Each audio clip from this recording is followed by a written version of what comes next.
Intervenga, asambleísta, porque ya no tenemos más.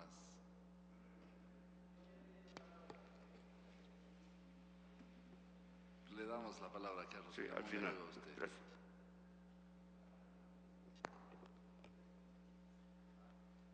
Gracias, presidente, compañeros asambleístas. Realmente una ley de trascendental importancia que también tiene su complejidad, con cuantos articulados, pero quiero criticar porque simplemente para la jurisdicción o la justicia indígena se dedica un capítulo, 2 artículos y algunos principios. Y creemos que al menos en esta ley debería garantizar los derechos de los pueblos y las nacionalidades indígenas. Como había dicho el vicepresidente César Rodríguez,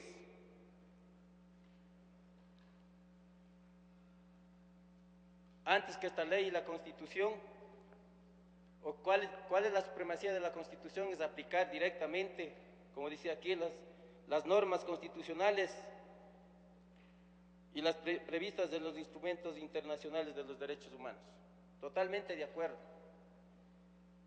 Pero cuando todavía en esta ley no se visibiliza y no se transversaliza lo que es la interculturalidad y lo que es más todavía a fondo la plurinacionalidad, vemos que todavía nosotros, los pueblos indígenas, las nacionalidades, los afroecuatorianos, los montuyos, especialmente los marginados, los pobres, no contamos en esta ley. Y mucho más cuando estamos viviendo una realidad práctica. Y aquí un saludo al presidente de la Corte Constitucional y a sus miembros. En febrero de este año presentamos una demanda de inconstitucionalidad sobre el decreto 1585.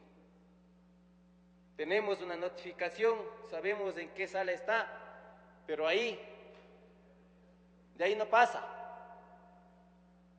Febrero, marzo, abril, mayo, junio, julio. Y nuestros pueblos, nuestras comunidades, exigiendo cuál es el resultado. Todavía tenemos esa esperanza de que en esta función del Estado se haga justicia. Y mucho más si es que tomamos en cuenta los instrumentos internacionales, como es el convenio 169 de la OIT y la última declaración de las Naciones Unidas. Y no solamente eso, sino queriendo de que se haga justicia en función de esta Constitución que hicimos en Montecristi, donde participamos la mayoría de los ecuatorianos. Y además fue aprobada por la mayoría de los ecuatorianos. Tenemos todavía una paciencia histórica.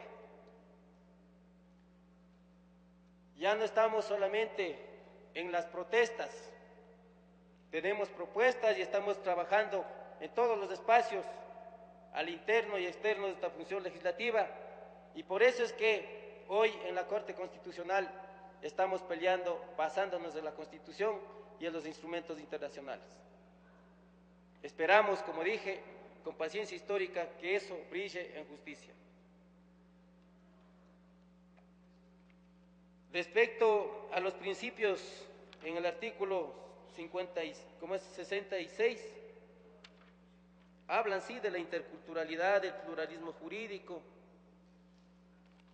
pero voy a hablar literales, el 5 y el 14.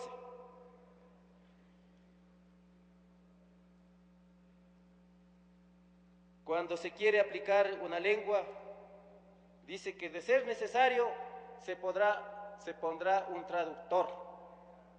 Hasta ahí se limita los derechos de los pueblos. O sea, no hay un profesional indígena que pueda participar, no necesariamente como traductor simplemente, o por derecho tiene que participar, es una pregunta. Y en el literal 14 se estigmatiza de que las mujeres deben participar O sea, como que solamente en los pueblos y nacionalidades indígenas hay el machismo, no queremos que participen las mujeres, no queremos que decidan las mujeres.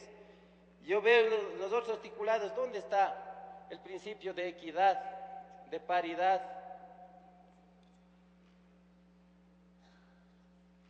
Esas observaciones así muy puntuales y a lo mejor superficiales, pero quisiéramos nosotros hacer llegar por escrito y quizá nos tomen en cuenta. Y en lo principal, como ya dije, reflejar o visibilizar lo que es la interculturalidad en estos articulados que está presentado ya. Son alrededor de 193 artículos. Algunas disposiciones transitorias que no se transversaliza lo que es la interculturalidad y la plurinacionalidad, que ha sido nuestra lucha, y creemos todavía que los que hemos puesto ahí a última hora en la Constitución, la plurinacionalidad sigue siendo solamente un membrete en esta Constitución, porque no se refleja en los contenidos de todas las leyes que hasta hoy hemos venido aprobando. Gracias, presidente.